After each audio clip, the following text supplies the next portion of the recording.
Ignorance, if it's a unintentional ignorance. There's a Mishnah in Pirkei Avot, I'll tell you, and it says, if you sin out of ignorance, in general, let's say for example, you're studying Torah and you didn't get to it yet.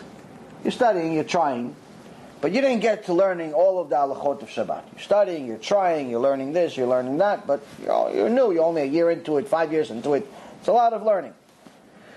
And you made a sin, that's shogeg. That's not an intentional sin, Hashem will take that into consideration.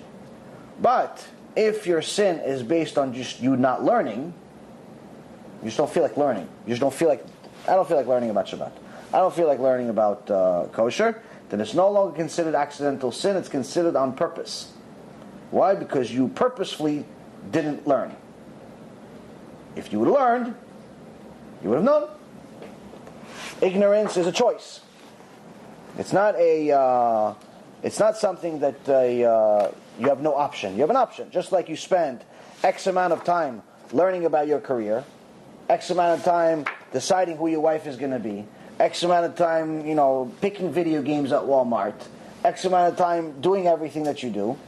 You could spend the same amount of time or even half the amount of time to learn the truth, and you say, hey, wait a minute, I can't eat milk or meat. So if your learning is just because you didn't get to it, but you're learning, that's different. If your lack of learning and your lack of knowledge comes from a lack of learning that's purposeful, then it becomes a on-purpose sin, and that's a problem. So no one has a free... you can't beat the system. Can't beat the system. So anyone agnostic, anybody that's not fully committed, right, to Judaism, right, and the laws, then would be blamed sinners. Yeah. So there is a Gemara that talks about this. Actually, this Mishnah also talks about it as well. There's a concept called Tinok Shenishba. A Tinok Shenishba means like a baby that was lost. Like, I don't know, if somebody, a Jew was born in Siberia and he's surrounded by polar bears and, or a Jew was born in the middle of Africa and, he can't, there's no Judaism there. Or he was born in Russia and it's a communist country where if you kept Shabbat, they'd shoot you on the spot. So you pretty much, one generation, maybe you kept some things in hiding. By the second or third generation, people got so scared they forgot Judaism already. So unless someone lived there their whole life, not just part of their life, their whole life, they cannot be considered this lost baby, this Tinok Shenishba. Now, there are many people, unfortunately, that did have some type of ignorance throughout their life. Most people today, 80% of Am Yisrael doesn't keep Shabbat. It's not because they all hate God. It's because most of them are clueless. But they can't claim that they're all Tinok Shenishba. Even though there are people that say that everyone's a Tinok Shenishba, it's completely wrong, it's completely against the Torah. A Tinok Shenishba is if you lived without knowledge that you're Jewish your whole life. Meaning, the minute you know that you're Jewish, and that Judaism requires you to do stuff, you know that Shabbat exists, you know that kosher exists, you no longer qualify as Tinok Shenishba. Meaning, okay, you lived in Russia. Gorbachev and all of his, terrorist friends were your buddies. And they were beating you up with the KGB. Great. Unfortunately, it sucks. It's horrible. I understand. Okay, but you moved to America, right? You moved to Israel. You moved to, wherever you want to move to, and there's a Chabad next to your house. There's a Orthodox shul next to your house. There's internet. There's Jews. There's people black and white. There's people that have yarmulkes. You see the Chanukiah. You see the menorah. Every, you go to the party every year. So you know what Hanukkah is, right? Okay, you're Jewish. You're no longer that baby.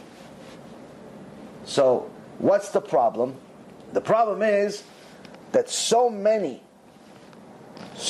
Jews are not following the law, that certain sects of Judaism decide to make their own law and say, no, okay, they're excused. They're all these lost babies. They're all excused. And unfortunately, it's a lie. there is no validity to it whatsoever. If you look at the Gemara, Masechet Sanhedrin, the source for where this is, tells you exactly that it's exactly the definition I just told you. And again, you must be under those extreme circumstances your whole life. So live in Siberia from the minute you're born to the minute you die. So meaning, even if you are 87 years old, you discover that you're Jewish, and you got, I don't know, a year left to you have to try. You can't say, you know what, I already wasted 87 years, Hashem will forgive me for the last year also. No, you're obligated to do it. You're obligated to try. Yes, he's not going to expect you to be Moshe Rabbeinu, because you only had 1 year of Judaism in your life, and he obviously put you in that situation to give you that test, but you're not excused. You're never excused. So, especially us, we're the generation of internet. We want to find out how to build a rocket ship. You just put a Google video, you find out in 15 minutes you can build a rocket ship. You just need the tools and the money. So you can't figure out who God is, you can't figure out how to keep Shabbat, you can't figure out kosher. You can figure it out. It's just a matter of desire. So why do those fake rabbis, fake organizations that are desecrating Hashem's name, giving people a lie and telling them that they're all excused? Because if they tell you what I just said, the vast majority of people would stop coming to their shuls. Because most shuls and most places, in America, are not like New York where there's a shul in every single corner, or like Israel where there's a shul in every corner. You can walk to every shul. Most shuls, like for example, in where we live in Florida, you have to drive to shul in most cases. Unless you live inside a community, you have to drive to shul 15 minutes, 20 minutes. Everything is 20 minutes in Florida. And it's the same concept than everywhere else. In Texas, everything's a half hour. Which means that unless you live right next to the shul, you can't go to shul on Shabbat. So if the rabbi of the shul tells them, listen, by the way, according to the Torah, you can't drive on Shabbat. Okay, so I'm not coming to the shul. So the rabbi's like, wait a minute, I'd rather him come, because then, if he doesn't come, he's not going to send the $500,000 he sends every year. Because he's not going to see me, he's going to forget about me, he's going to send it to some other reform shul. He's going to send it to some other shul that's closer to him. So I have to keep telling him that it's okay to drive on Shabbat, or just not say anything and just let him sin for 25 years. And it's evil, and they're going to be punished for it. Are they going to be punished? The people that are letting other people sin, according to the Gemara, get a much bigger punishment than the ones that actually sin. But everybody gets punished. No one's excused. But the ones that know for sure and don't say, according to Rabbi Yehuda Nasi in the Gemara Masechet Sotah, and also in Sanhedrin, and also in Shabbat, those people take on a bigger part of the sin. There's three different sources that say that all the people that know the truth and don't tell people, they take a bigger part of the sin. As a matter of fact, in the Gemara in Masechet Shabbat, page 54, it says that the reason why Hashem punished the righteous, or people that were supposed to be righteous, the rabbis, during a generation of the destruction of the Bet HaMikdash, he punished the rabbis first. Now you would think it would be the opposite. At least the righteous are punished later. Or don't punish them at all. They're righteous. No, they're rabbis. They have a beard, they have a hat.